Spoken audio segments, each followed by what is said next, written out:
اس لشکر کی سالاری کو لے کر نہیں نکلے بلکہ کسی اور کو مقرر کر کے بھیجا۔ سیدنا عمر رضی اللہ عنہ وارضا جب قاتلانہ حملے میں شدید زخمی ہو گئے اور بچنے کی امید نہ رہی تو انہوں نے مسلمانوں کو خلافت کے لیے 6 نام پیش کیے۔ سیدنا عمر نے 6 نام پیش کیے اور ان ناموں میں سیدنا عثمان، سیدنا علی، سیدنا سعد بن ابی وقاص، سیدنا عبد الرحمن بن عوف، سیدنا زبیر بن عوام اور سیدنا طلحہ بن عبید اللہ، یہ 6 نام حضرت عمر رضی اللہ عنہ وارضا مسلمانوں کو پیش کرتے ہیں کہ ان میں سے جس کو چاہو تم اپنا خلیفہ مقرر کر لو۔ یہ 10 مبشرہ میں سے باقی لوگ جن کے لیے اہل جنت ہونے کی گارنٹی رسول کریم صلی اللہ علیہ وسلم نے دی تھی، ان میں سے کچھ لوگوں کو سیدنا عمر مسلمانوں پر پیش کرتے ہیں جس کو چاہو ان میں سے اپنا خلیفہ مقرر کر لو۔ سیدنا عثمان منتخب ہوئے اور پھر علی نے ان کی بھرپور مدد کی، بلکہ جب حضرت عثمان کے خلاف باغیوں نے بغاوت کی تو عثمان کی طرف سے باغیوں کو سمجھانے کے لیے جانے والے علی ہوا کرتے تھے، ان کے ایک ایک اعتراض کا جواب دینے والے علی ہوا کرتے تھے۔ عثمان کے دروازے پر پہرے کے لیے علی نے اپنے بیٹے حسن و حسین کو کھڑا کیا تھا، پانی مشکی سے بھر کر اور کچھ کھانا علی نے بھیجا تھا سیدنا حسن و حسین کے ہاتھ، جاؤ اپنے خالو کو پانی دے کر آؤ۔ تم لڑائی کی بات کرتے ہو، یہاں محبتوں کے منظر نظر آتے ہیں، یہ لڑائی تمہارے دل و دماغ میں ہوگی، صحابہ اور اہل بیت میں کوئی لڑائی نہ تھی، یہ تو محبت کرنے والے۔ شہادت عثمان کے بعد مہاجرین اور انصار اور مدینے کے دیگر صحابہ نے انتہائی اصرار کیا حضرت علی سے کہ وہ مسلمانوں کی اس خلافت کو سنبھالیں، اور شدید اصرار کے بعد آپ بیعت لینے پر تیار ہوئے۔ سیدنا علی رضی اللہ عنہ وارضا 5.25 سال خلیفہ رہے، خلافت کا یہ سارا زمانہ ان کے لیے بے انتہا دشوار رہا، مشاکل، پریشانیاں، غم اور دکھ۔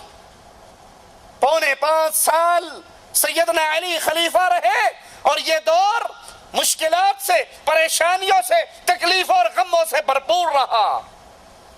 کہنے دیجئے جس پر مشکل آتی ہے وہ مشکل کشا نہیں ہوا کرتا، اللہ کے لیے تو غور کرو۔ یہ قوالیاں گانے والوں، مولا علی مشکل کشا میری کشتی پار لگا دینا، علی مشکل کشا ہوتے تو ان پہ مشکل، علی مشکل کشا ہوتے، حاجت روا ہوتے، بگڑی بنانے والے ہوتے، مصیبتیں دور کرنے والے ہوتے، ہم کسی کی بات نہیں کرتے، اکیلے علی کی بات کرتے ہیں رضی اللہ عنہ وارضا۔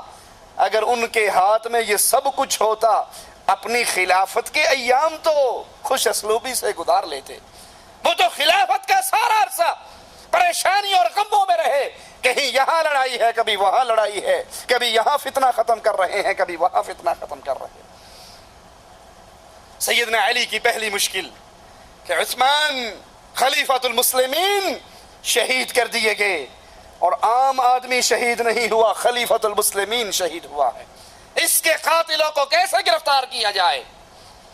جو جس پر مشکل پڑے وہ مشکل کشا نہیں ہوا کرتا، اور جو ساری مشکلوں کو ٹال دیتا ہے وہ مشکل کشا ہوتا ہے، اور وہ ذات صرف عرش والے اللہ کی ذات ہے۔ باقی سارے منگتے، باقی سارے سوالی، باقی سارے فقیر، باقی سارے کلاش، باقی سارے مصیبتوں پریشانیوں میں گھرے ہوئے، اور ہر طرح کی مصیبت کو دور کرنے والا ایک اللہ۔ ان ارادنی اللہ بضر، اگر اللہ کسی پر مصیبت، مشکل، پریشانی، غم، دکھ اتارنا چاہے، هل هن کاشفات ضرہ، تو کوئی ہے جو اللہ کے علاوہ اس آئی ہوئی مصیبت، غم اور دکھ کو دور کر دے۔ سیدنا علی کی خلافت میں پہلی مشکل، مسلمانوں کا خلیفہ شہید ہوا ہے، عام آدمی نہیں، رسول کا داماد شہید ہوا ہے، عام آدمی نہیں، جنت کا ایک مجلس میں 7 مرتبہ جنت کا ٹکٹ لینے والا عثمان شہید ہوا ہے، عام آدمی نہیں، فرشتے اس سے حیا کرتے تھے، عام آدمی نہیں۔ اس کے قاتلوں کو کیسے پکڑے؟ اور مشکل کیا تھی؟ جب سیدنا عثمان کے گھر کا گھراؤ ہوا تھا تو گھراؤ کرنے والے کتنے تھے؟ ہزاروں لوگ تھے. کوئی مصر سے آیا, کوئی کوفے سے آیا, کوئی بصرہ سے آیا. ہزاروں باغیوں نے سیدنا عثمان کے گھر کا گھراؤ کیا, اور پھر کچھ اندر داخل ہوئے اور انہوں نے شہید کر دیا. اب یہ پتہ ہی نہیں کہ اندر گیا کون تھا, مارنے والا کون. تمہارے لسوڑی شاہ کو علم غیب ہے, تمہارے پھسوڑی شاہ کو علم غیب ہے, قامہ والی سرکار کو بھی علم غیب ہے, پیر کتے شاہ کو بھی علم غیب ہے, لاہور کے کوڑے شاہ کو بھی علم غیب ہے, ایبٹ آباد کے کھوتے شاہ کو بھی علم غیب ہے, مان سیرے کے دھنکے پیر کو بھی علم غیب ہے, ملتان کے شمس تبریز کو علم غیب ہے, گجرات کے ڈولے شاہ کو علم غیب. اور یہ علی رضی اللہ عنہ وارضا ہزاروں کا مجمع ہے. ان میں سے کچھ لوگوں نے عثمان کو شہید کیا ہے. علی کو علم غیب, اور اگر علم غیب ہوتا علی کی معاویہ سے جنگ, علی کی عائشہ سے جنگ نہ. ان کا تو ایک ہی مطالبہ تھا. سیدنا معاویہ نے کہا تھا اپنا ہاتھ آپ کے ہاتھ میں دوں گا, اہل شام آپ کی بیعت کریں گے, صرف عثمان کے قاتلوں کو گرفتار کر لو. پیروں فقیروں کے بارے میں علم غیب کا عقیدہ رکھنے والوں, علی جواب میں کہتے ہیں معاویہ کیسے گرفتار کروں, یہ ہزاروں کا لشکر تھا اور مجھے نہیں پتا. مجھے کہتے اتوں کہندے سانو نہیں پتا, وچوں سارا ہی پتا ہوتا ہے.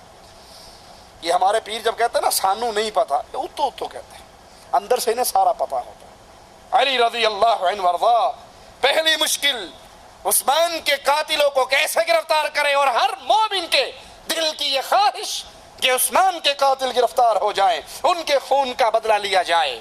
لیکن اتنی بڑی تعداد میں وہ قاتلوں کو پہچان اور جان نہیں سکتے تھے. کیوں؟ موقع کا گواہی کوئی نہیں تھا. سیدہ نائلہ رضی اللہ تعالی عنہا زوجہ عثمان, جب کاف ظالموں نے اپنی تلواروں کو بلند کیا, یہ عثمان کو بچانے کے لیے دوڑی اور ان کی انگلیاں کٹ گئی. اور باغی یا کوفے سے آئے تھے یا مصر سے آئے تھے یا بصرے سے آئے تھے, نائلہ ان کو پہچانتی نہیں تھی. نہ نائلہ کو علم غیب, نہ مولا علی کو علم غیب. سیدنا علی رضی اللہ عنہ وارضا نے صوبوں کے نئے گورنر مقرر کیے. ان گورنروں نے جا کے پرانے گورنروں کو ہٹا کر اپنی ذمہ داریاں نبھانی شروع کی. اور جب ان کا گورنر امیر معاویہ رضی اللہ عنہ وارضا کے پاس پہنچا تو انہوں نے دستبردار ہونے سے انکار کرتے ہوئے کہا کہ پہلے عثمان کے قاتلوں کو گرفتار کرو. سیدنا عثمان کی شہادت اس دور میں ہوئی, اس حالات میں ہوئی کہ مسلمانوں کی اکثریت حج کے لیے گئی ہوئی تھی.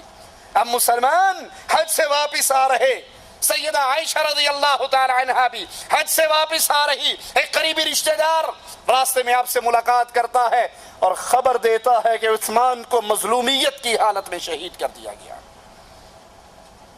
سیدہ عائشہ واپس مکے لوٹ آتی ہیں, اور مکے آنے پر طلحہ اور سیدنا زبیر رضی اللہ عنہما دونوں بزرگ صحابی, اور دونوں کا شمار عشرہ مبشرہ میں ہوتا ہے, یہ دونوں آپ کے پاس آتے ہیں, مدینے کا حال بیان کرتے ہیں کہ مسلمانوں کی خلیفہ کو مظلومیت کی حالت اور کنڈیشن میں شہید کیا گیا. اس کے بعد لوگوں نے سیدنا علی کے ہاتھ میں بیعت کر لی, لیکن ابھی تک مدینہ فتنہ